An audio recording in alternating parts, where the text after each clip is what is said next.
L'escalade de l'intimidation entre la Corée du Nord et les États-Unis franchit un nouveau palier. Pyongyang envisage de viser les bases américaines de l'île de Guam dans le Pacifique avec des missiles balistiques. Une menace qui intervient quelques heures après la promesse du président Donald Trump de feu et de fureur à la Corée du Nord si elle ne cesse pas ses provocations.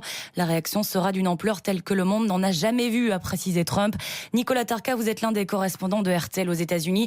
En fait, le contexte s'est alourdi hier après des révélations du Washington Post. Oui, ce qui inquiète Washington, c'est la capacité des Nord-Coréens à mettre leurs menaces à exécution. Les services de renseignement américains sont désormais convaincus que Pyongyang a réussi à mettre des têtes nucléaires dans des missiles intercontinentaux.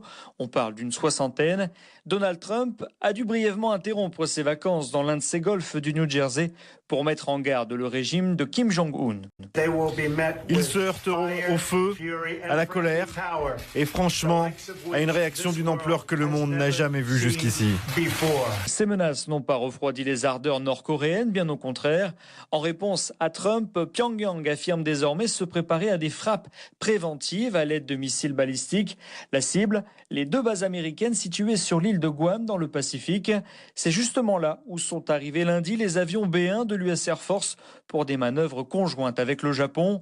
Particularité toutefois de ces avions de chasse, ils peuvent transporter l'arme nucléaire.